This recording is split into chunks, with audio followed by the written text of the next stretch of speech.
Okay, good morning. So we're at the very end now, Siman Reish Nun Tes, and the end of all the halachas of Bishul Drabanan, and the Mishnah Berurah just gives a review of the halachas of Hatmana and Shehiya. So let's see what he says. Bo Yevua Kol. I'm at the bottom there, the Mishnah Berurah, the end of Reish Nun Tes.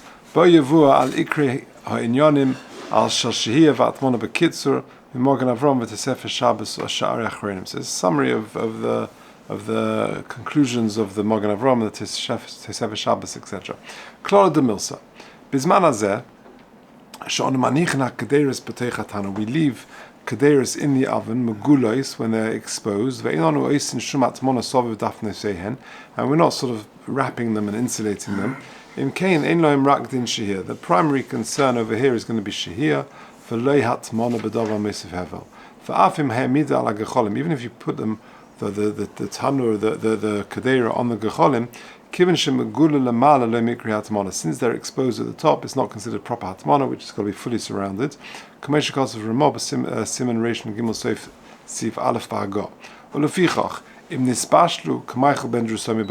therefore, since the concern is Shehiya, and if it's cooked more than Michael ben Drusoi,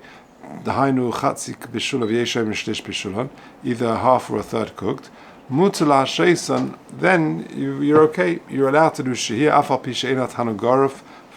Even if the oven is not garif for kaltum, you haven't removed the coals, or you haven't put ash on the coals.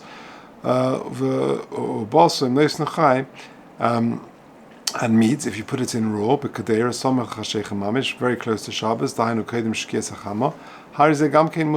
that's also considered allowed, like we've said. So when it comes to Shehiya, we had a machlekas Chananya and the Rabbanon. The Ramah passing like Chananya, and the Mechaba passing like the Rabbanon. According to Rabbanon, that it needs to be fully cooked, and according to Chananya, it's got to be Michael ben Drusoi, which is how the Ramah passings.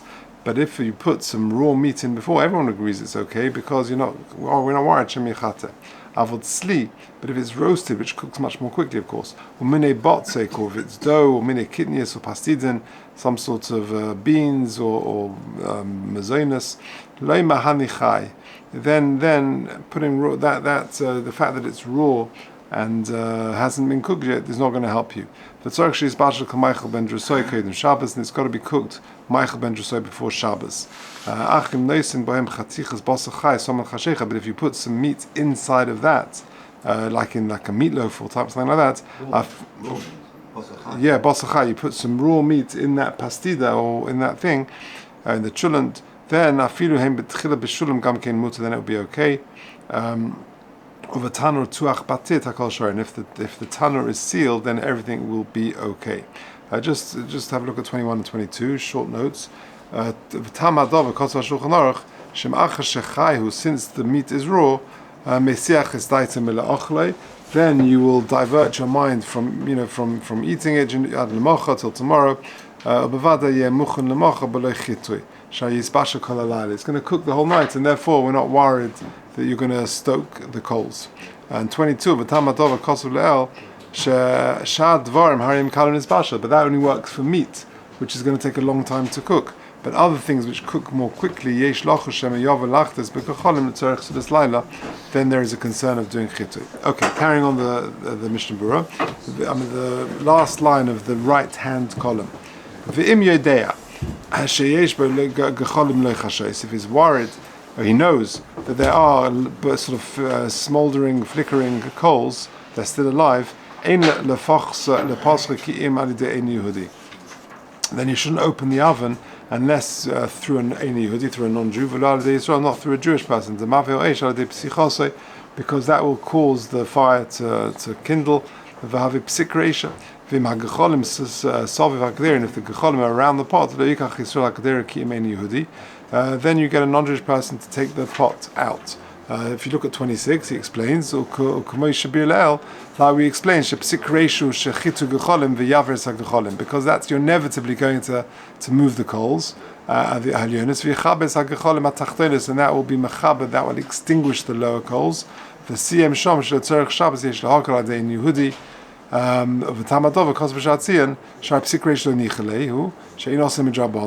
and therefore, because of Kavod Shabbos, so that you can have what to eat, Psikration Nichle makes it to Drabonon, and therefore we're matir to get the non-Jewish person to do it. Continuing the Mishnah Baram on the left-hand column of 3 lines from the top. Vima Kadera Medes al Gecholim. If the Kadera is on the coals, Shari al De Yisrael in EF Sheba Ininache. Then, if it's sitting on top of the coals, then you should you allow, and there's no other way. There's no non-Jewish person around. We allow the Yisrael to do it. Ach sheikachehu misham benachas v'lo yananei gecholim. Just do it very gently to minimize any disrupting any of the coals. Shabbos, and so too on Friday night. When you take the kadera out of the tanur, gam kein tzorich lizoy b'chol zeh, to be very careful not to disrupt the coals. V'al kein nizharim somach chashech shemashna kadera hamavashes leil Shabbos b'tanur lenaske ktas, to just organize it a little bit. Kodim Shabbos min oish kadei she'ach kach yochel la'asir misham b'lishum chashash, so that you can take it away smoothly without any concern. Umutzel oniach b'Shabbos tavshel cham. You're allowed to take a cooked dish, which is nispashel kol tzorchei, tzomach l'tanur alavazvaz, on the sort of the ledge of the thing. Shaloi afilu husuk hatanur shve'enagar v'kotum. The smicha lo osru b'zeh, because you're not putting it in, you're putting it close by on the ledge of the oven, and therefore that's allowed. V'anatanur nagu olim hete lo husuk hadayin. And if on the tanur itself, you can put it if it's not fired up yet. But if it's already burning, but if there's fire inside it, it's burning, then you can't. If you put a brick or something else as a hefsuk, that would be okay. That's only if the tafshil that you're doing is somewhat warm. But if it's totally cold, then even before it has been been turned on, the oven is sort of fired up, then the only way to do that is to get a guy to put it in, if it's cold, to put it in the oven. But once it's fired up, will be also because we're there, it could be a deraisa, you could be properly cooking. And regarding a choyle she'en b'sakana l'tzorech cotton she'en l'malechol mutzah lacham al de'en Yehudi afilu b'toich hatanu. You can get a non-Jewish person for the benefit of a choyle or a child who hasn't got what to eat. That would be allowed. If you look at 36, please we'll get there in Shimon Shin Chof Ches, which is Hilchos Refu on Shabbos. Shehut ramir l'nochri l'tzorech choyle she'en b'sakol afilu meleches deraisa. You're allowed to tell a guy to do melach even deraisa for a choyle she'en b'sakana. And by the way, the geder and v'ramos sham hoisif sham tzorchi katan nechshavim b'tzorchi choyle she'en b'sakana. The geder of the choyle she'en b'sakana would be any hospital patient. So if you are in hospital and you can tell the non-Jewish person to do even a deraisa on Shabbos, to tell the non-Jewish nurse to do a deraisa even on Shabbos, because you're doing it, you're telling the Amir La'akum is a drabonon, even to do a deraisa for a choyle she'en b'sakana, and by being Rabbi Knopf, who says there are different ways of defining a choyle she'en b'sakana, but for sure he says any person who's in hospital has got a din of a choyle she'en b'sakana. So, for example, you want to have you're visiting a person in hospital and they want a hot cup of tea, so you can tell the guy to put the kettle on and to do a bishul deraisa. Nothing to do with food. It can be even a light or something. Yeah. Okay, let's carry on. Let's try and finish off. And something which is hasn't got any liquid.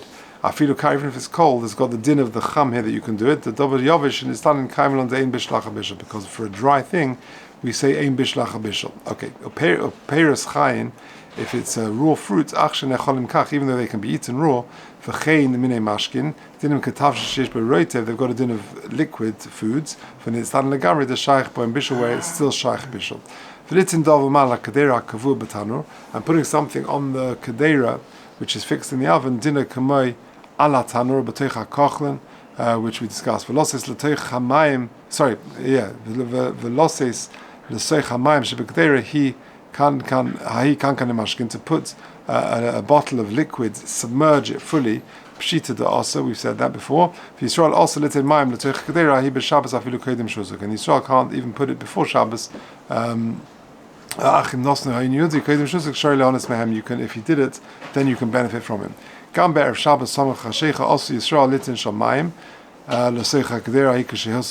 it's already heated, that it's got to be at least Michael Ben Drusoi, which means half cooked before Shabbos. You're worried the pot is going to burst.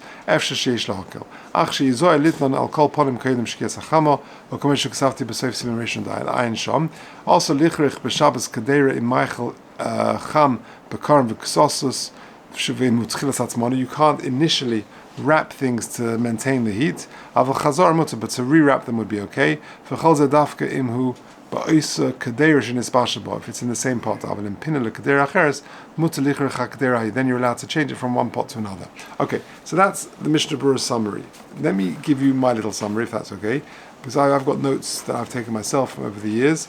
So let me just summarize. This is the last of Bishul Drabonon, and tomorrow, Mr. Shem, we'll start talking about showering and all these sort of things before Shabbos and Hadlakas Neiros. So let me give you my own summary of the notes of Bishul Drabonon. So we said there's Bishul Deraisa, which means taking cooking food or liquid, that will come to Inchinut Chesed Mr. Shem. What we've spoken about in the last several Simonim is Bishul Drabonon. There are three main areas. One is Shehiya. So Shehiya, what is that? It's also to leave uncooked food on an open flame before Shabbos to cook on Shabbos. Why?